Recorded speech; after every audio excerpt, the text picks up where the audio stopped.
सरकार श्री दीनदयाळ अंत्योदय योजना राष्ट्रीय शहरी आजीविका मिशन डे नुल्म અને દીનદયાળ આજીવિકા યોજના શહેરી DJS અંતર્ગત રચાયેલ સ્વસહાય જૂથ SHG ના સભ્યો તેમજ PM સ્વનિધિ યોજનાના લાભાર્થી શહેરી ફેરિયાઓને સ્વરોજગાર પૂરો પાડી શકાય તે હેતુથી આવાસ અને શહેરી બાબતોના મંત્રાલય ભારત સરકાર દ્વારા અમલીકૃત દીનદયાળ જન આજીવિકા યોજના શહેરી અન્વયે सूरत महानगरपालिका और गुजरात शहरी आजीविका मिशन गुजरात सरकार द्वारा शहरी विकास वर्ष 2025 ની ઉજવણી અંતર્ગત સ્વસહાય જૂથો SHG ની મહિલાઓ દ્વારા ઉત્પાદિત વસ્તુઓના પ્રદર્શન અને વેચાણ માટે તારીખ 19/9/2025 થી તારીખ 25/9/2025 દરમિયાન सूरत महानगरपालिका तथा अन्य महानगरपालिका અને નગરપાલિકાનો સમાવેશ કરી सूरत ખાતે જોવાની નગરો પાર્ટી પ્લોટ ખાતે રાખવામાં આવેલ છે। આ પ્રોગ્રામમાં મુખ્ય મહેમાન તરીકે મુકેશભાઈ Dalal, Surat municipal commissioner, Surat Maheshwari deputy mayor અને સુરત કોર્પોરેટરો અને પદાધિકારીઓ હાજર રહ્યા હતા। આપ જોઈ રહ્યા છો ગુજરાતની સૌથી પહેલા ખબર આપતી Surat express news channel director Rajesh મંગલેની સાથે।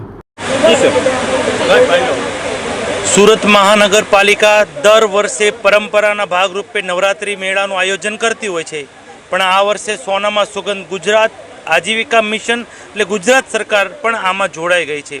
આ વર્ષે ભવ્ય મેળો કર્યો છે, 101 જેટલા સ્ટોલનો કર્યો છે।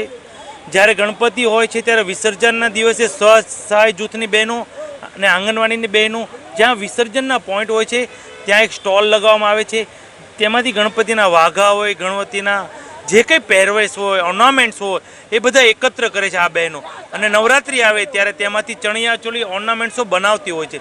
તે બનાવી અને આવા મેળાઓમાં સેલિંગ કરતી હોય છે। આ વખતે જોગાણીનગર હાઈએસ્ટમાં સુરતમાં ફૂટબોલ મળતો હોય છે અહીંયા, એટલે આપની ચેનલના માધ્યમથી હું તમામ સુરતીઓને એક અપીલ કરું છું કે આવા મેળાઓમાંથી ખરીદી કરશો તો આ મધ્યમ વર્ગની બહેનો, સ્વસહાય જૂથની બહેનો પોતે આત્મનિર્ભર બનવા અને પોતે આર્થિક રીતે મજબૂત બનવા પગભર થશે।